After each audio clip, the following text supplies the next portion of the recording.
Next on the phone, it is a pleasure to welcome to the program Anya Kamenetz. She is the author of The Test: Why Our Schools Are Obsessed with Standardized Testing, but You Don't Have to Be. And also a veteran education reporter for NPR. Are you still at NPR? I sure am. Great. So I got that right off the bat. Let's talk about, as a parent of an elementary age school child, I am aware that we just went through testing. I guess now it was about a month and a half ago, and intimately aware of how much this impacts her school year. And obviously, since you wrote this book, or since it came out, one of the things that you talk about, the opt-out movement, has grown, it seems, precipitously. But before we get there, let's go to let's talk about the first half of your book, where you give a history of essentially of testing, at least in the context of this country. Tell us where this sort of notion of testing as an assessment began. Well, educational testing has a long history. It sits right at the intersection of sort of America's belief in meritocracy and also, equal opportunity. So the idea has been, at least since the 19th century, that we could use these scientific means or pseudoscientific means of psychometrics to measure intelligence and thereby, identify people's IQs and then figure out how to ration educational resources to them, whether that means a gifted spot in kindergarten or a spot in Harvard's freshman class. But the problem is that, of course, intelligence is not as stable and not as hereditary as scientists used to think. And so the idea of using, bell curve standardized testing on students to discriminate becomes increasingly problematic, especially as we start to get into, really basing our whole education system on the results of these tests and rationing funding, closing down schools, and evaluating teachers based on the outcome of these tests, as we've been doing since No Child Left Behind in 2002. What's fascinating to me as you were retelling the history, and as far as I can understand it, there was two sides of a same coin. Like it seems that the testing started out where it was sort of like it was filtering, right? It was saying we were looking for who were going to be the stars, and that's where we would focus our attention. And then in the 60s, as we have social emancipation, testing becomes sort of the opposite, where we are using this to find out where there are problems, and ostensibly this is where we were going to pay more attention. Well, that's exactly right, and it's important that you point to the 60s because testing was a frank instrument of discrimination for most of our history. If you think about if you ever heard of those literacy tests that were applied during the Jim Crow era to deny people the right to vote, we did a form of crude intelligence testing at Ellis Island to figure out what immigrants we were going to let in. So we've always done that kind of discriminatory testing, but after Brown versus Board of Ed, there started to be a renewed focus in the use of educational testing to remedy inequities in our school system. And in fact, when you look at the high-stakes tests that are applied today, all the mainstream civil rights groups back these tests, and they believe that, we're going to use them to close the achievement gap and leverage resources toward, so-called underperforming students or schools. But the fact is that these tests have never been shown to do that. And in fact, you can't really say that diagnosis is the same thing as treatment. So, that kind of argument, I feel like, has a lot of flaws. Well, I mean, I don't want to belabor this too much, but I mean, you wrote because I just found it fascinating. Was it the same guy, or at least the same sort of group of people who developed the IQ, was also the one who coined the idea of eugenics? That's right. So that's right. So the father of psychometrics, Francis Galton, was this guy. He was a cousin of Charles Darwin, and he was both the foundational, scientific figure in psychometrics as well as the guy who coined the term eugenics. And even here in the United States, very close associations. Almost all the folks involved in the early history of intelligence testing were committed, quote unquote, scientific racists. I mean, so, and it seems to me that, like, I mean, if we were to sort of track this, right, where the testing starts off with a way to find out, like, we're going to separate the wheat from the chaff or the chaff, and and then it moves into an era where it's, well, actually, we want to find out where the so-called chaff is and make sure that we're actually bringing that chaff along. I mean, to belabor that metaphor, but it seems to me that in some respects, now we have a situation where testing has become ostensibly to help those who are not achieving, as it were, but in fact, it's doing the opposite. Like, I mean, it seems to me that now we have a situation, and I want to get your take on this, as to where ostensibly the testing is supposed to point us to where we have problems in the system, but it's actually a way of denying areas, places where we have those problems, more resources. Well, I think that's, and part of this has to do with obviously the way the tests are used. So, when No Child Left Behind was first written, there were some provisions for carrots as well as for sticks, extra resources for tutoring and that type of thing. But the problem is that the tests that we're using to make these really high stakes decisions aren't super high quality. And so there's a lot of situations in which you can apply resources specifically to raise test scores, and you see this in a lot of so-called high-performing charter schools, which they are succeeding with high-poverty kids in raising those scores, but the problem is there's not a lot of other benefits that come out of that, because what they really have to do is then, impose sort of a drill sergeant atmosphere to raise the scores in these tests, because these are, multiple choice tests. They're not, they rely a lot on memorization and very easy tricks and techniques. And so you're not developing the full learner. And even in an environment where you are kind of pressuring everyone to raise the scores on the test, it doesn't necessarily mean that you're improving the school environment or experience in a way that actually helps kids long term. And it seems to me too that with No Child Left Behind, that the part of the problem was that there was carrots and sticks, but the carrots were never actually allocated.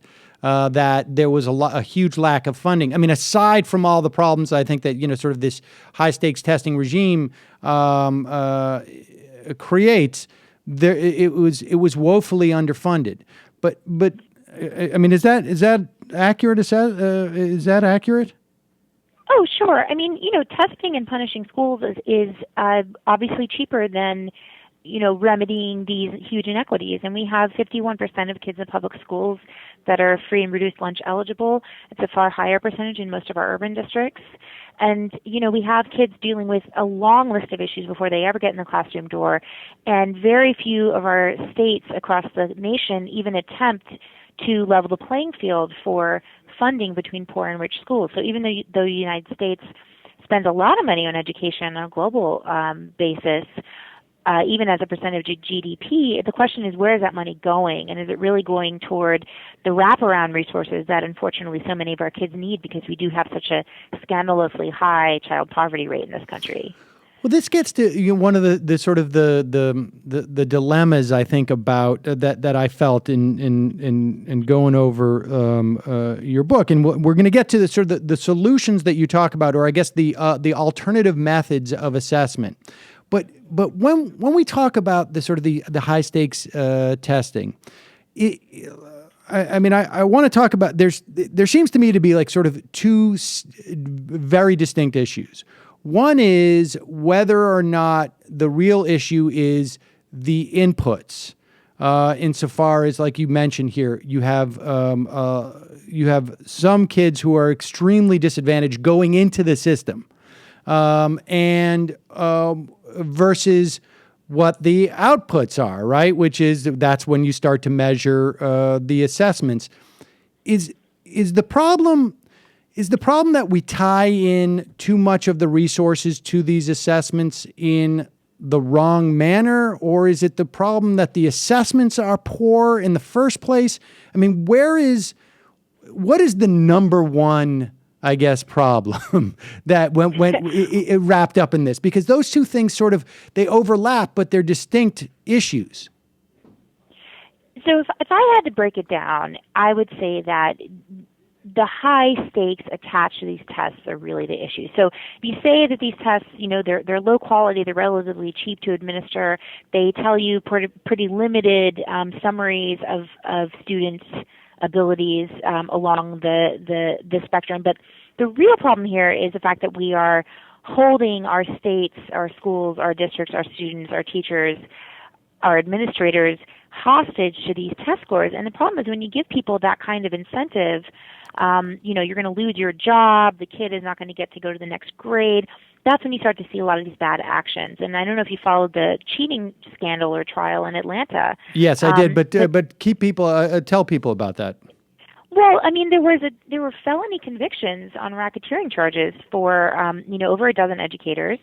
And the fact is that, these people were really singled out for something that researchers showed us that happened most likely across 40 states in the last half a decade. So this is not a, isolated incident. They really were singled out. And the fact is that if you tell someone their job depends on their kids making it over the line on this test and they have, no resources, no extra help to make that happen, I'm not going to say that it's excusable, but, you can see that why that would be a rational response. Right, and we should say there was a fantastic piece. I think it was in the New Yorker, or maybe it was Mother Jones. I can't remember. There was a great piece that showed it wasn't just necessarily about people's jobs too. I mean, there was a lot of part of the incentive was like, we want to get resources to these kids, and this is the best way to do it. I guess different teachers had different motivations in that situation. Well, I think that's exactly right, and I think that points out something really important. It was in the New Yorker, by the way, that we with these tests we are telling a lot of kids that they are failures, and we're labeling them. And IQ is something that we always thought was hereditary and was fixed at birth. We're learning that that's really not the case. And it's incredibly damaging. You think about how this affects a kid's mindset and their attitude towards learning and towards school in the first place. I hear all the time now from parents who say, my kid used to love school, now they're hating school because these tests are so stressful. And these might be really high achieving, really bright, curious kids. To say nothing of kids who have so many counts against them already. Maybe they come from a high poverty background. And, these scores basically are telling them you are failures, you're always going to be a failure. Right. And so, all right. So if the primary problem is the stakes associated with the tests, is there a way, even if, and I want to go through sort of the alternatives that you recommend, but do we have that same problem even with those alternatives? In other words, or is it that these alternatives are such that the problems that accrue from the stakes, which is that school turns into a, instead of just sort of we're going to assess how the school is doing, the whole school programmatically becomes just a focus on the test. Right. Is changing the assessments going to get us to where we want to be, or is it tying, or is it, I guess, sort of associating resources with the assessments? Is that the problem? Well, to me, I talk about, both of those things, but really primarily, you have to change assessments and you have to change accountability. So if you look at the political reasons why we have the accountability system that we do, it's because people don't trust teachers, right? If you trusted a teacher's assessment of students' work, you wouldn't need to come in with an outside test that was produced by Pearson or somebody else and give it to the classroom. So why don't we trust teachers? Why are they not empowered? Why is there not transparency at a higher level to what goes on in the classroom? And some of these other assessment systems I talk about, like performance-based assessment, that is really about, tying teaching and learning together and assessment together into all of the same process and bringing teachers into a much more professional environment where, I'm a professional, you're a professional. We don't rely on the results of outside evaluators to tell us that we're doing a good job. We decide together on our metrics. We know who we're responsible toward. And, there's a kind of a consensus process that goes on there. And, I would also submit that our definition of accountability up to this point really only goes one way. Schools have to make certain targets, states have to make certain targets, and if they don't, the federal government comes down on them. Well, a lot of people are starting to propose the idea of reciprocal accountability. What is our state? What are our states? What is our national government doing to remedy the effects of inequality and the resources and the inputs that go into schools? What about making it accountable the other way? So, in other words, on one hand, you have the achievement gap, and I think I may be quoting you here, but on one hand, when you measure these outputs from the schools, you're talking about an achievement gap. When you measure the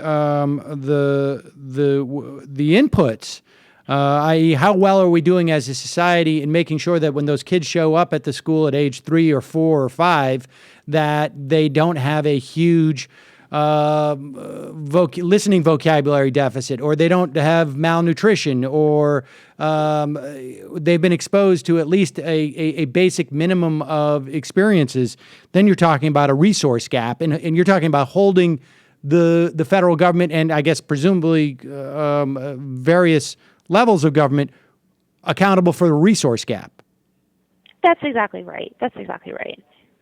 And so, all right, let's talk about those alternative forms of assessment, because, or even before we get there, tell me what you make of. I think your book came out in January, if I'm not mistaken, right. And it seems to me, at least in New York State, but I think certainly other places around the country. I think we've seen it like in Washington State as well, Seattle in particular, but other places around the country, that the opt-out movement has really grown significantly just in the past year. Now, I guess it's, this new testing regime and Common Core is fairly new, and it sort of is transpartisan for various different reasons. But give me your sense of where that's leading.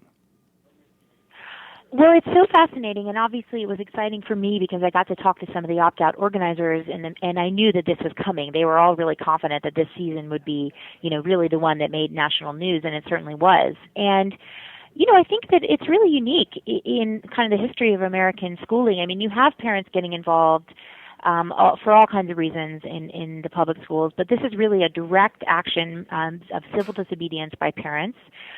Who don't like what they see happening, and it's for a wide variety of reasons. It's bipartisan, it's middle class parents, and I don't think it's likely to go away because, as I mentioned, in a couple different arenas, a lot of the objections that parents have really go beyond just the question of testing, but it's about, are our schools really preparing kids for the 21st century? Are we really, are we emphasizing what's relevant, and are we using the resources we have for what's really important? And I think that set of concerns is really going to, remain live even no matter what happens with the current tests. Is there, when we talk about preparing them for the 21st century, and yes, I would say, obviously, there's a difference between preparing our kids in an agrarian society, post-industrial society. But what do we mean by that when we say in a 21st century? What does that mean? Well, it's really fascinating. I think it aligns with a lot of what progressive educators have been saying for a long time, which is, we can't predict what's going to happen in the economy. The job market's changing so fast right now that, it's not that you prepare for one job and then go off and do that job for 40 years. So what does that mean? It means that we need to raise kids that are authentically curious, that are adaptable, that are resilient, that have a sense of self-efficacy, that they can, they themselves are able to make decisions and take responsibility for their own lives. And, they may need to be entrepreneurial. There's not necessarily that one job for a lifetime anymore. And so a lot of what you talk about when you talk about what's a successful person in the 21st century, obviously competence with technology and electronics and some technical skills are in there, data literacy, media literacy, but a lot of them really align with this very humanistic outlook and philosophy of, we need people that can collaborate. We need people that are leaders. And, and they need to be generally empathetic and self-aware. So, things that John Dewey would be happy about, things that if you send your kid to a Waldorf school, they'll talk about, a lot of those tend to be very 21st century type skills. And that's the irony, I guess, of a Waldorf school, right? They don't... I think you're not supposed to read until you're in the first grade. I think in a Waldorf school, as far as I can tell. I've had some minor experience in visiting one, and I just remember them Right. and not having any blocks. That there was no blocks. Right. There was only segments of trees. I found that very weird. But I just didn't understand what the difference was between 2 cuts on a piece of wood as opposed to 6 cuts on a piece of wood. But let's leave that for a moment. All right. So give me a sense of those. You talk about sort of broadly speaking 4, I guess, replacement versions of assessments. Right. Walk us through those.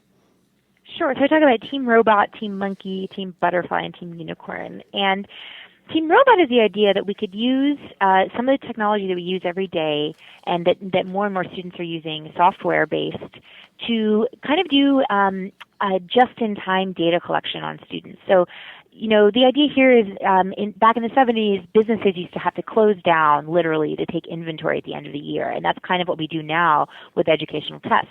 But if you have students interacting with software every day, you can kind of take the sum of everybody's scores, everybody's quizzes, everybody's homework, and sum that up and get a graph of their learning over time. And what that also does is it shows not just what they know, but also a little bit of how they learn, how they approach things, their persistence, how quickly they pick up new ideas. And so there are a lot of kind of researchers who are really excited about that, and that's kind of the Team Robot. It's a technical upgrade. It's not necessarily changing philosophies. So that's why it's one interesting kind of innovation. So, I mean, what does that mean, like, per se? Like, my daughter does her, does her writing in, like, one of those little composition books. Is the idea that they would do them on some type of networked, I don't know, tablet or something? Or is that, I mean, what does that look like from a practical standpoint? Sure, absolutely. So about 1 in 3 classrooms across the country are using some kind of type of software like Khan Academy or Dreambox. And the biggest application for this is math, but there's also applications for language mechanics, for English and for foreign languages as well, just vocabulary, spelling, the basic grammar type of things, mechanics. So it's not necessarily so advanced over the multiple choice tests we have today, but it's just that there's more data involved. And is so this what you call like stealth assessment? Is that yes, the way? Exactly. Mm-hmm. I mean, it's funny because my daughter comes home and plays some math like video games that they tell her at the school, and so the idea would be that you would actually sort of track her progress in this game, and it would be not just her progress, but she plays against, all the kids in the class are on the sort of the leaderboard, as it were, or whatever it is. And exactly. And so you'd get a sense of how the class is doing through these games, and the kids wouldn't even know they were being assessed. That's exactly right. So you don't have the problems with anxiety. You don't have the problems with, maybe the kid was sick that day or they were off their game, because you were kind of sampling over time. So that's one of the 4. So the second approach that I talk about is called Team Monkey, and that's referring to sort of the social and emotional skills and the other half of the picture for success. We talk about collaboration, creativity, leadership, empathy. We're not really addressing that in our current assessment systems. And, we don't necessarily have great tools in place yet, but schools are starting to use really simple things like self-report surveys, behavior and attendance records, to kind of just get a sense of the emotional health in a school. And I think that could be potentially pretty powerful as we start to look at, what are the kinds of things that kids are coming into school with? How can we help them, give them better tools to deal with the challenges that they face? And really pay attention, because mental health matters, relationships matter, and all of those things contribute towards students' long-term success. You can actually find some of those type of things like on like, I think it's like Great Schools. I've noticed as we start to look at middle schools in New York City, the teachers give a sense of like 4 different categories. Cooperation and safety and whatnot, and the kids give their assessment, and the parents give their assessment, and I think the administrators give their assessment, and you get a sense of like, maybe there's a disparity between what the teachers think are going on and the students think are going on, or et cetera, et cetera. That's right. Parents want this information, students need this information, and it's not fluff. When you start to aggregate it over the long term, it can be really, really powerful. And Gallup is one of the organizations, the Gallup poll. They have a student poll that was taken by 850,000 students last year, and it's starting to be incorporated in a low-stakes way into school assessments and school report cards, just as you're talking about in New York. And the idea is, that this is going to be a good indicator. It's something that we need to pay attention to. It would be silly to attach high stakes to that kind of survey, but as an indicator for decision making, and to say more powerfully that this is something we need to be paying attention to if we want our schools to be full of happy, successful kids. And you also talk about what is we've gone the monkey, the robot, and the butterfly. Right. What's the butterfly? Butterfly is really it's project-based assessment. So it's the idea that you do an authentic assessment, a research project, a group project, and a presentation or a slideshow or some. Everyone's been to a science fair, but at these performance assessment schools, there's 28 schools around New York that don't give Regents exams. They only have these kinds of assessments, and they're very broad-based. And the performance schools that I visited, I met with a student in New York, and I visited one in Kentucky. They're really, really engaged places. The students have an opportunity to pursue things that interest them, and they know that what they're doing is authentic, because this is the type of thing that you do when you're a grown-up. I had a 12-year-old kid tell me, let's get real. Nobody's going to be bubbling in answers at their job, but I will one day have to go up and give a demonstration of knowledge and answer questions and give feedback to my peers, which is what I'm doing in school today. A 12-year-old said that to you? Isn't that wild? He was so great. Oh my God. Wow, I can only hope. So the fourth. So the final one is I call it Team Unicorn, and the idea here is that games and simulations and some of the applications of technology coming very soon might be able to give us the same kind of high-level, authentic assessments of higher order skills that we see with the Team Butterfly, but to do so in a data-rich and comparable way, right? So the problem with the performance-based assessments that we have now, it's hard to compare kids' performance across schools. You don't necessarily have the ability to say that this school and that school are necessarily performing at exactly the same level. But in these games that people are building, you have people completing pretty high-level complex quests and tasks, as you do in some video games.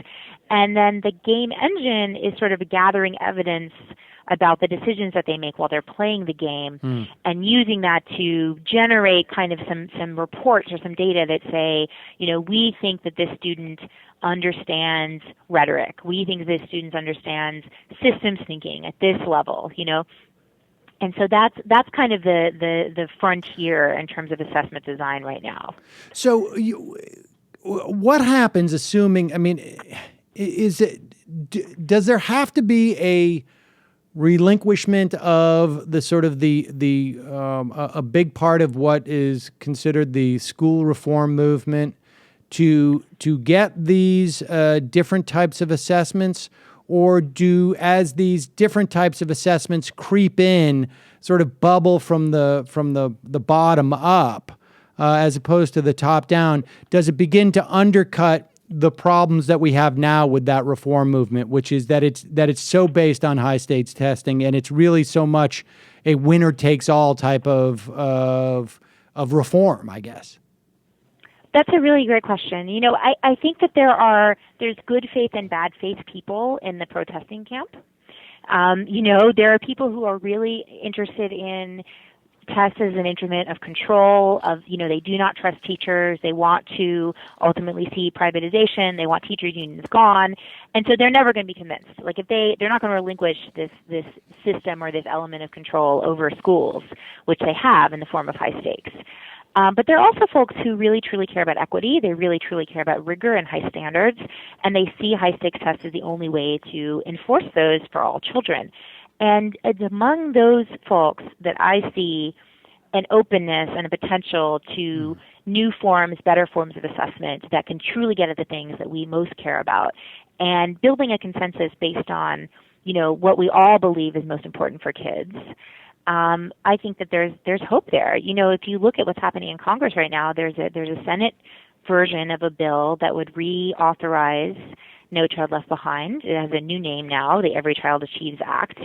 And it would remove a lot of these stakes. It would give a lot more power back to the states to figure out exactly what types of assessments they need to be using, how often they should give those assessments, and even give them the ability to include some of these portfolio type approaches. So I actually am pretty hopeful, even though, it's a funny kind of point in the cycle, because people who have heard about the book come to me and they say, oh God, this is terrible. And I say, it might be getting better now.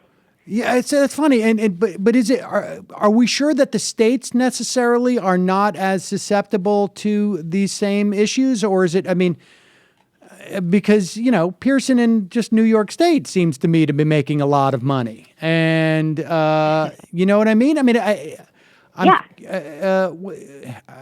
or is that different in different states, or is it? Is it just Arnie Duncan is the Secretary of Education, and he comes from a very much this type of background and attitude? I mean, what is, or is it just sort of a mix of these things? I think it's going to be, you're right. It is going to be a mixed bag, and if it's not made if the decisions aren't made at the federal level, there's going to be good and bad things happening at the states level. But at least you have you're no longer putting every state under the thumb of having the same types of tests at the same intervals and making the same decisions about it. And I think that, there is a lot of political pressure, and even in a state like Texas, which, is kind of the birthplace of all of this high-stakes testing, there's been a lot of action and a lot of kind of corrective actions in the last few years, as there's really been a backlash, and it's a bipartisan backlash. So, I think these things do evolve. There is a pendulum that swings back and forth, and unfortunately sometimes our kids are caught in the middle of that. But over the next 10 years, I do believe that we'll see some meaningful changes. All right, let me just ask you one more thing, because, I've talked to a lot of people involved in education over the years, and I tend to look at it just because of my nature and not being an educator per se, in the sort of the political dynamics of this. And it has always struck me that, a good educators, although I've met, I've talked to some people, obviously like Diane Ravitch is really great at sort of taking these ideas in. It's always occurred to me that what makes a great educator is that there is no one size fits all remedy for any of it, because it's all sort of based upon who the kid is in front of you. And the reform movement sort of strips away that autonomy and that sort of function of the teacher in some way.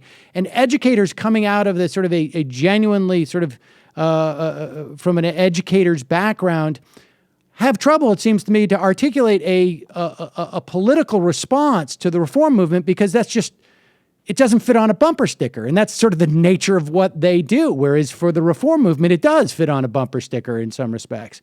I mean, so do you see this program as and by program, I mean these alternate assessments as both sort of a political tool and an educational tool, or which comes first, or is that question even relevant? I'm not a politician or an advocate. I'm a journalist who's trying to, tell the story. And for me, I see the political action happening on several different levels. I mean, I think that the parents' revolt is really important, because you can it's hard to deny a parent who's very concerned about their kid's education. And what you're seeing now in places like Long Island is opt-out parents and opt-out organizers going into school boards, and school boards have always been the front door to our democracy. They're the first elected office for lots and lots of people. So that's really important. As far as what's happening in terms of how assessments are changing, I do believe you need to offer an alternative. I think that, as someone who would be making a case against high stakes or against mainstream education reform, the question is going to be, well, what do you got instead? Right. And that's exactly, what this kind of evolution is talking about. And then the other thing is, when you start talking about, different kinds of assessments, you're gaining some really powerful allies, because our nation's employers, the business world, the technology world, they want American graduates to be able to succeed and compete. They need people with these types of skills. And, a lot of very powerful folks are incensed that our public schools are failing in this way, and they know that, the way to get better is not necessarily going to be some kind of mechanistic solution, ironically. That the idea that you have to get great creative teachers and empower them to do their work well, that resonates at the high levels of American, both politics and business. So I think that's a powerful tactic to take if I were giving kind of rhetorical advice. Well, advice appreciated. Anya Kamenetz, the book is The Test, Why Our Schools Are Obsessed with Standardized Testing, but you don't have to be. Thank you so much for your time today. Thank you. Bye-bye. Great talking to you.